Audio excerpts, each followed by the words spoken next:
नमो हरिहन्ताणं नमो सिद्धाणं नमो आयर्याणं नमो वज्रायाणं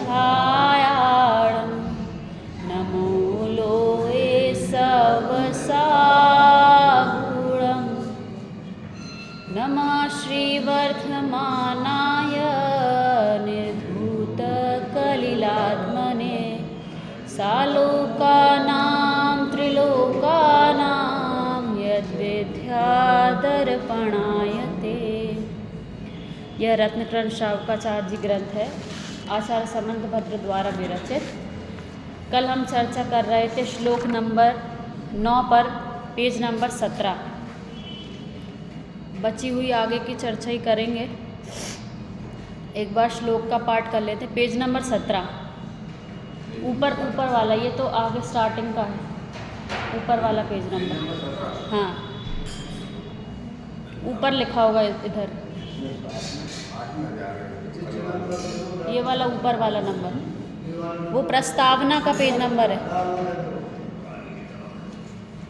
आप तो पघ्यमनुलंघ्यं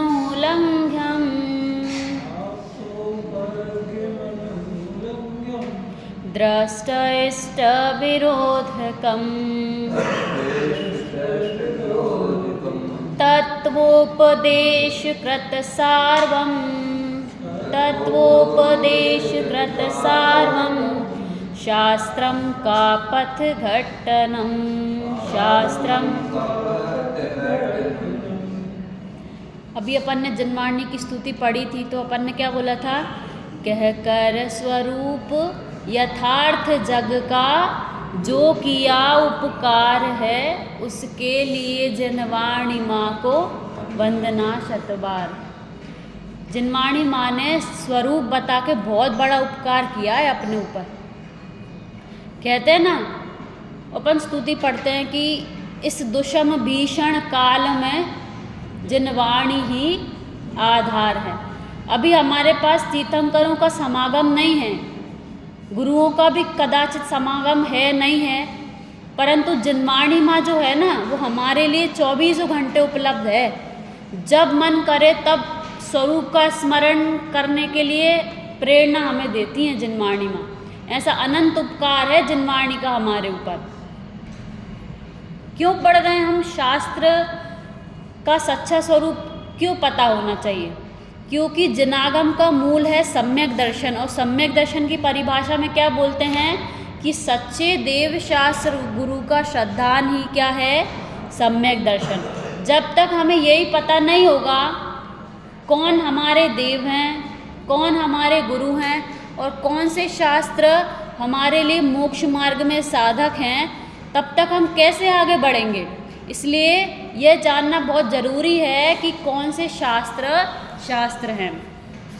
हमने चर्चा कर ली थी पेज नंबर 18 तक, वहाँ से करना है। जो बीचों बीच पैराग्राफ है ना, इसमें पेज नंबर 18 पे कल हमने क्या कहाँ तक देख लिया था? देखो क्या लिखा था यहाँ पर, बोल्ड लेटर्स में लिखा है, अतः परीक्षा प्रधानी होकर अच्छी तरह परीक्षा करके शास्त्रों को स्वीकार करना। कल हमने क्या देखा था कि 6 विश्लेषण देखे थे, 6 गुण देखे थे जनवाणी में होने चाहिए। कौन कौन से देखे थे? पहला देखा था सर्वज्ञ का कहा हुआ होना चाहिए। दूसरा क्या, पहले क्या देखा? सर्वज्ञ का कहा, सबको याद होना चाहिए, ठीक है। पहला क्या देखा? सर्वज्ञ का कहा हुआ हो। दूसरा क्या बोला था कि वादी प्रतिवादी से खंडन ना किया गया हो। फिर दृष्ट मतलब प्रत्यक्ष और इष्ट, मतलब सीधी बात है, प्रत्यक्ष और अनुमान आदि प्रमाणों से जिसका खंडन नहीं किया जा सके। 3 बात हो गई। चौथी बात कौन सी है?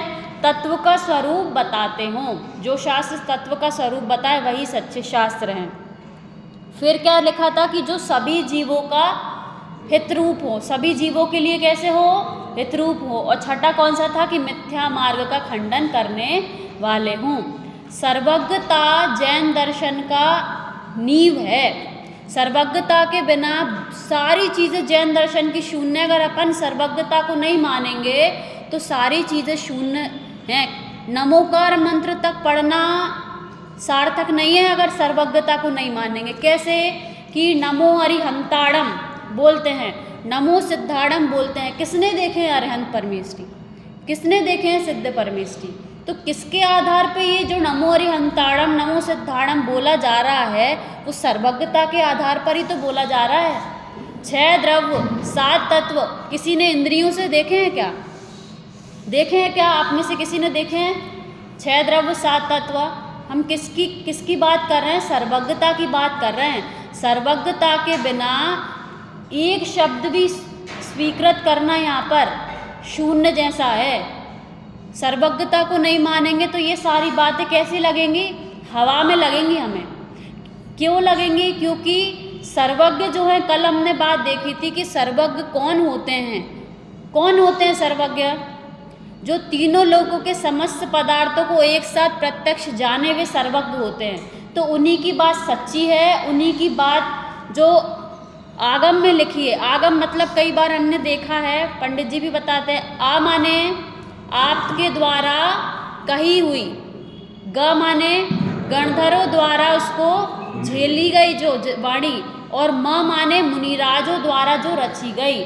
तो आगम, कहीं और धर्म में शास्त्रों को आगम नहीं कहते, जैन दर्शन में ही शास्त्रों को आगम कहा है।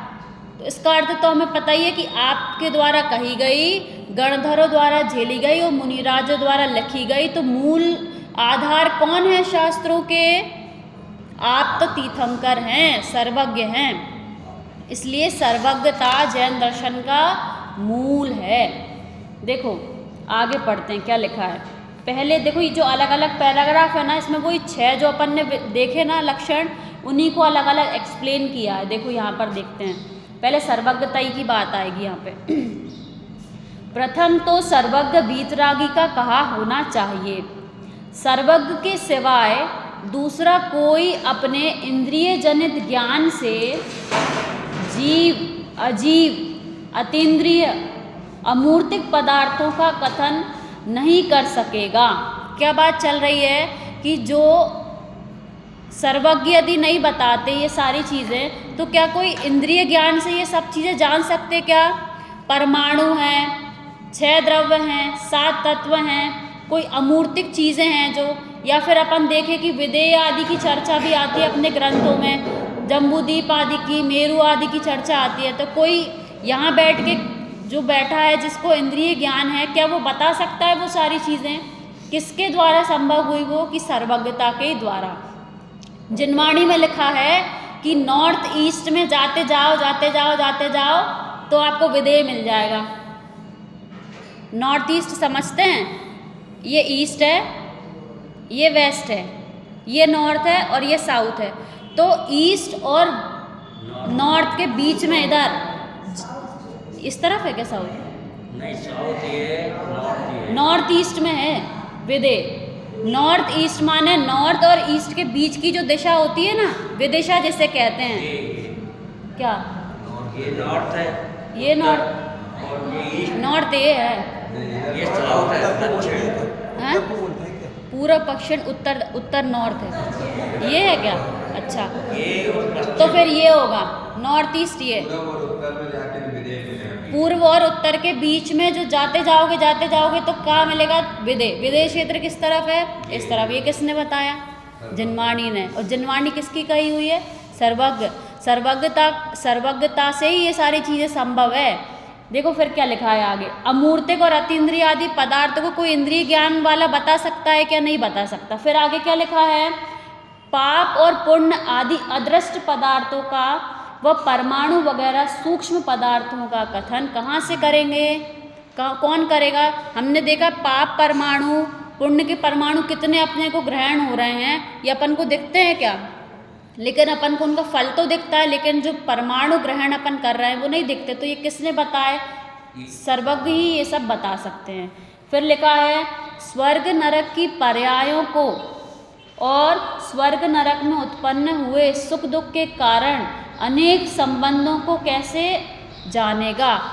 हमको ये बातें कहाँ मिली कि हम ऐसी गतियाँ भी होती हैं, हम भी ऐसी गतियों में से आए हैं, इन पाप परिणामों का क्या फल होगा, पुण्य परिणामों का क्या फल होगा, ये सब कहाँ से मिली अपन को बातें? हम कौन थे, ये सारी बातें कौन ने बताई कि सर्वज्ञ भगवान ने ही बताई, और वो वाणी जो जिनवाणी में लिखी है वही सच्ची जिनवाणी है। फिर क्या लिखा है आगे, मेरु कुलाचल आदि का कथन कैसे करेगा, जीवादि द्रव्यों की अनंत पर्याय हो गई हैं, आगे भी अनंत पर्याय होंगी, तथा अनंत द्रव्यों के गुण और उनकी अनंत पर्यायों का एक समय में एक साथ होने वाले परिणमन का क्रमवर्ती इंद्रिय ज्ञान का धारी कैसे कथन कर सकेगा। ये किसकी बात चल रही है कि कोई हमारे तुम्हारे जैसा मनुष्य हो जिसको इंद्रिय ज्ञान हो, तो वो ये सारी बातें कैसे कहेगा, और अगर उसको इंद्रिय ज्ञान है तो उसकी बात सच्ची माने कि नहीं माने। किसी ने लिख दी किताब और उसको इंद्रिय ज्ञान है, तो ये बता रहे हैं कि उसकी बात सच्ची माने कि नहीं माने। और एक तरफ सर्वज्ञ की कई हुई वाणी लिखी है और एक तरफ लिखा है जो इंद्रिय ज्ञान से जानता है, तो किसकी वाणी को सच्ची वाणी मानना, ये सिद्धि चल रही है यहाँ पर कि उनकी वाणी को सच्चा मानना कि ये वाली वाणी को सच्चा मानना। क्यों? क्योंकि जिसको इंद्रिय ज्ञान है, कल मैं अभी संजीव जी गोधा का प्रवचन सुन रही थी इसी के ऊपर, तो उन्होंने वो बता रहे थे कि अपने शरीर में निरंतर परमाणु ग्रहण होते हैं और निकलते हैं। जिस समय अपन नाखून काट रहे हैं ना, बाल काट रहे हैं, वो उस समय भी बढ़ रहे हैं। जिस समय दाढ़ी बना रहे हैं ना, उस समय भी दाढ़ी बढ़ रही होती है। पर अपने ज्ञान का विषय है क्या वो? ये कौन बताए ये सारी बातें? अब जैसे यहाँ बैठे बैठे अपनी पलकें झपक रही हैं, अपने को ज्ञान का विषय हो रही है कि ये सारी बात, ये तो कितनी स्थूल बात है कि पलक झपक रही है अपनी। लेकिन जब यही अपने ज्ञान का विषय नहीं है, इंद्रिय ज्ञान का विषय नहीं है, तो ये सूक्ष्म बातें किसके ज्ञान का विषय बनेंगी? कि सर्वज्ञ ही बता सकते हैं ये सारी बातें। इंद्रिय जनित ज्ञान में ये सारी बातें नहीं आएंगी। अतः सर्वज्ञ के बिना इंद्रिय जनित ज्ञान वालों के द्वारा आगम का कहना यथार्थ नहीं बन सकता है। समझ में आ गया कि क्यों सर्वज्ञ भगवान की वाणी ही सच्ची है। अपन ने इतने सारे पॉइंट देख लिए कि इंद्रिय ज्ञान ये सारी बातें नहीं बता सकते, क्योंकि वो जानते ही नहीं है सारी बातें अच्छे से, इसलिए। फिर क्या लिखा है आगे, सच्चे आगम का कथन सर्वज्ञ से ही बन सकता है। यदि राग द्वेष वाला, अपने अभिमान को पुष्ट करने की इच्छा वाला, अपनी विख्यातता फैलाने का इच्छुक तथा विषयों का लोभी वक्ता होगा, तो सत्य स्वरूप नहीं कह सकेगा। क्या बता रहे हैं कि यदि किसी को लोभ हो, किसी की प्रशंसा का भाव हो, किसी से राग द्वेष हो, तो जब राग द्वेष आदि परिणाम होंगे तो कोई सच्चा स्वरूप कह सकेगा क्या? नहीं कह सकेगा। कितनी बार अपन देखते हैं, पंडित जी ने उदाहरण बताया था, एक वही आपको बताती हूँ। एक ठाकुर था, ठीक है। अब वो ठाकुर को पढ़ाने के लिए एक पंडित आता था। तो वो पंडित आता था पढ़ाने, बहुत टाइम से पढ़ा रहा था। अब एक दिन उसको कहीं बाहर जाना था, तो उसने बोला कि मेरा बेटा भी बहुत अच्छा पढ़ाने लगा, आज मैं नहीं आ पाऊँगा, आज मेरा बेटा आएगा। तो बेटा आया और उसने क्या कहा ठाकुर को कि शास्त्र में लिखा है कि कोई तुच्छ मात्र भी यदि मांस को ग्रहण करे तो वो अधोगति में जाएगा, ऐसा उसने कहा। अब वो ठाकुर कहता कि कभी पंडित जी ने तो ये बात नहीं बताई कि तुच्छ मात्र भी मांस ग्रहण करने वाला है ऐसा। अब अगले दिन पंडित जी आए। अब पंडित जी तो देख के बात करते थे कि भाई ठाकुर है, इससे मुझे लाभ है, पैसा देता है, ये सब। तो क्या हुआ, उसने कहा कि पंडित जी आपने तो कभी ये बात नहीं बताई, आपका बच्चा तो ये कह रहा था। अरे वो ये कह रहा था कि तुच्छ मात्र भी कोई ग्रहण करे, आप तुच्छ थोड़ी ग्रहण करते हो, आप तो इतना सारा खाते हो, तो वो तुच्छ वालों की बात है। तो ऐसे बात घुमा लेते हैं। यदि जो रागी द्वेषी वक्ता होगा तो जिनवाणी की बात घुमा के मुंह देख के बात करेगा। तो हमारे सर्वज्ञ भगवान रागी द्वेषी नहीं है। यदि आप वैद्य के पास जाओगे तो जो दवा है ना, वो रोगी की पसंद की नहीं दी जाती कि रोगी को जो पसंद हो वो दवाई देंगे, नहीं। दवाई तो कड़वी ही होती है, चाहे अच्छी लगे चाहे बुरी लगे। ऐसे जो शास्त्र है ना, वो किसी के मुंह देख के बात नहीं करते, या भगवान ने किसी को देख के बात नहीं की, या ये नहीं कहा कि पंचम काल के जीव का सहनन कम होगा तो ऐसा करना, चौथे काल में मुनिराज ऐसे होते हैं, पंचम काल में थोड़े कम पालन कर लो, ऐसा नहीं है। जो स्वरूप है ना, वो स्वरूप ही है जिनवाणी का, वो काल से या किसी चीज़ से परिवर्तित नहीं होता। देखो फिर आगे क्या लिखा है, अतः सर्वज्ञ वीतरागी के द्वारा कहे गए आगम ही प्रमाणिक हैं। जिस आगम में वादी प्रतिवादी द्वारा दिखाए दोष हो वह आगम प्रमाणिक नहीं है। इसलिए वादी प्रतिवादी जिसका उल्लंघन नहीं कर सकें, बाधा नहीं दे सकें, ऐसा अनुलंघनीय ही आगम कहलाता है। कि आगम जो है उसको कोई तर्क वितर्क करके गलत सिद्ध नहीं कर सकता, क्योंकि जो स्वभाव है वो तर्क वितर्क करने से बदलता नहीं है। देखो फिर आगे क्या लिखा है, जिस आगम में प्रत्यक्ष तथा अनुमान से बाधा नहीं आवे वही आगम प्रामाणिक है। प्रत्यक्ष और अनुमान हमने कल देखा था ना। प्रत्यक्ष मतलब जो अपन प्रत्यक्ष देख रहे हैं, और अनुमान माने अपन ने किसी का कॉज और इफेक्ट समझते हो। जैसे कि यहाँ पे आग जली तो वो एक कॉज है, मतलब कारण है, और उससे कार्य की उत्पत्ति हुई, मतलब धुआं निकला। तो कारण से कार्य, या कार्य को देख के कारण का पता लगाना, या कारण को देख के कार्य का अंदाज़ा लगाना, ये अनुमान होता है। जैसे कल एग्जाम्पल देखा था कि पहाड़ पे धुआं देख के अपन अंदाज़ा लगा लेते हैं कि कहीं आग लगी होगी। ये क्या है, अनुमान से अपन कह रहे हैं। तो और प्रत्यक्ष क्या होता है, जो अपन सामने अनुभव कर रहे हैं। तो जैसे अपन को आकुलता वर्तमान में दुख का कारण लगती है ना, आकुलता दुख का कारण। जैसे हमको किसी ने बोला, सपोज शास्त्र में लिखा है कि हिंसा करना है, किसी जीव की हिंसा करना है, और प्रत्यक्ष वो अपन को दुख का कारण लग रहा है। तो क्या लिख रहे हैं कि यदि वो चीज़ आपको प्रत्यक्ष ही दुख का कारण लग रही है तो आप उसमें लगाओ ना वो चीज़, कि जब वो चीज़ प्रत्यक्ष ही दुख का कारण लग रही है तो वो पक्के में दुख का कारण ही है। ऐसे ही यहाँ पे क्या कह रहे हैं कि यदि अपनी जो जनवाणी है ना, जनवाणी में कोई जनवाणी की बात कोई माने तो उसको प्रत्यक्ष भी सुख का ही अनुभव होगा। प्रत्यक्ष और अनुमान के द्वारा आगम में बाधा नहीं आएगी। मैंने कहीं पर पढ़ा था, मैं भूल गई वो श्लोक तो भूल गई, लेकिन उसका अर्थ पता है कि 3 लोक की संपत्ति देने पर भी, आपको 3 लोगों की संपत्ति दें तो भी क्या आप किसी के लिए अपनी जान दे सकते हो क्या? 3 लोग की संपत्ति दे रहे हैं तब भी। तो वहाँ पे ये सिद्ध किया था कि एक जीव की जान लेना माने 3 लोग की हिंसा करनी जितनी है।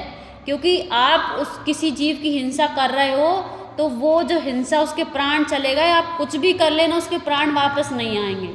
तो सोचो कि जब ये बात इतनी बड़ी है, ये कौन बताए, जनवाणी ने अपन को बताया कि छोटे छोटे जीवों की रक्षा करने का परिणाम, बाहर से आप उनको बचाने का प्रयास कर रहे हो तो भी वो मर रहे हैं, लेकिन आपके परिणामों का फल आपको लग रहा है। हम क्या सोचते हैं कि मर जान दो, या फिर हम क्या करें, वो मर ही रहे हैं। तो ऐसा नहीं है, अपन को उसका बचाने का जितना प्रयास करना चाहिए वो करें। ऐसी बात हमारी जनवाणी में लिखी है। बाहर की अब इसमें छठा वाला वो आया ना गुण, कि जनवाणी में क्या होना चाहिए कि कुमार्ग को बताने वाली, मिथ्या मार्ग का खंडन करने वाली जनवाणी है। तो सोचो कि बाहर में कोई कहेगा कि आप कुमार्ग पर चल रहे हो, जाओ बाहर कहीं पर भी। आप अपन लोग इतने अच्छे से काम करते हैं ना कि रात में नहीं खाते, छान के पानी पीते हैं। तो आप कोई लौकिक जीव या लौकिक गुरु के पास जाओगे ना तो कहेंगे वो, अरे आप तो बहुत अच्छे मार्ग पर चल रहे हो, कहेंगे ना। लेकिन जनवाणी कहती कि नहीं, ये जो मिथ्यात्व तुम्हारे अंदर पल रहा है ना, ये मिथ्या मार्ग है। ये कौन बताने वाला अपन को? ये जनवाणी में बताया कि अपन मिथ्या मार्ग पर चल रहे हैं और सम्यक मार्ग पर आने का उपाय क्या है। देखो फिर आगे क्या लिखा है, कहाँ तक पढ़ लिया।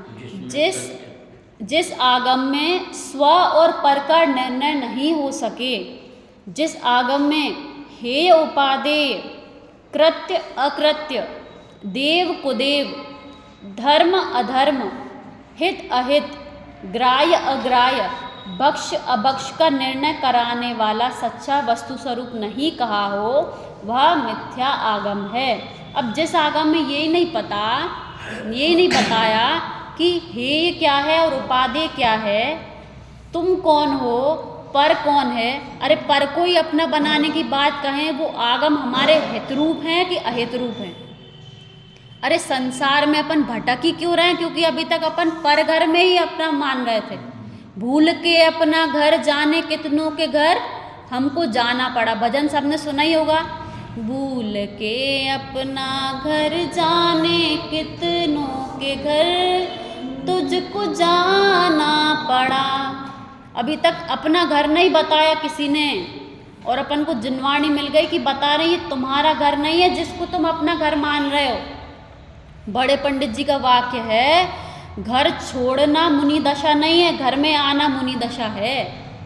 बाहर के घरों को अभी तक अपना मान रहे थे और अभी तक अपने घर की पहचान नहीं है। पहचान जिनवाणी ने अपन को बता दी कि हे क्या है, उपादेय क्या है, कृत्य क्या है, अकृत्य क्या है। कृत्य अकृत्य मतलब बता दिया कि पांचों पाप अकृत्य हैं और इनसे विपरीत अणुव्रत महाव्रत आदि कृत्य हैं। कि गृहस्थों को अणुव्रत करना है, और अगर तुम मुनि नहीं बन पा रहे तो पहले तो किसका उपाय बताया कि पहले तो मुनि बनो, और अगर सामर्थ्य नहीं है तो कम से कम अणुव्रत आदि का तो पालन करना चाहिए। तो कृत्य कृत्य बताया जन्माणी में, देव कुदेव आदि को बताया। अच्छा, देव और कुदेव क्या है? महावीर भगवान देव हैं कि कुदेव हैं? बताओ, महावीर भगवान देव हैं कि कुदेव हैं? वो तो देव हैं, लेकिन यदि तुम उनसे मांगोगे तो वही तुम्हारे लिए कुदेव बन जाएंगे। महावीर जी में पुत्र चाहिए ना, तो वो महावीर भगवान आपके लिए कुदेव हैं। और वही महावीर भगवान अगर आपको वीतरागी दिख रहे हैं तो वो देव हैं। तो देव कुदेव बताया। हाँ, अपन चाह से अगर मंदिर आ रहे हैं ना रोज कि स्वस्थ हो जाएं या कुछ और हो जाए, तो आप कुदेव के मंदिर में ही आ रहे हो, क्योंकि मान्यता नहीं छूटी ना अभी अंदर की। फिर क्या लिखा है, एक मिनट और ये लाइन करके अपन खत्म करेंगे। धर्म और अधर्म, क्या धर्म है क्या अधर्म है? धर्म क्या है? जो उत्तम सुख में रख दे वो धर्म है। रत्नकरण शावकाचार्य जी में लिखा है, यो धरती उत्तमे सुखे, यो जीव को उत्तम सुख में रख दे वो ही धर्म है। आकुलता का नाम धर्म नहीं है। हित और अहित, हमारे लिए क्या हित है क्या अहित है? मिथ्या मान्यताएं, राग देश आदि ये हमारे लिए अहित हैं। और हित रूप क्या है? अपने ज्ञान स्वभावी आत्मा में रम जाना ही अपने लिए हित रूप है। ये जिनवाणी में बताया। ग्राह्य अग्राह्य, क्या ग्रहण करने लायक है और क्या छोड़ने लायक है। भक्ष अभक्ष, क्या भक्ष है और क्या अभक्ष है। ये बात अपन ने तब भी करी थी कि क्या कोई चीज़ सभी के लिए भक्ष हो सकती है क्या? ये घी रखा है यहाँ पे, क्या सभी के लिए भक्ष है? घी शुद्ध अटपैरा। अगर आपको उससे नुकसान होता है तो आपके लिए अभक्ष है, अनुपसेव्य है, अनिष्टकारक अभक्ष है। तो भक्ष अभक्ष का निर्णय कराने वाला सच्चा वस्तु स्वरूप नहीं कहा हो वह मिथ्या आगम है। ऐसा स्वरूप जिसमें नहीं बताए वो आगम कैसे हैं? मिथ्या हैं। सच्चे शास्त्र का स्वरूप हम समझें और निरंतर जिनवाणी के स्वाध्याय में लगें। इसी मंगल कामना से आज के लिए शुद्ध स्वरूप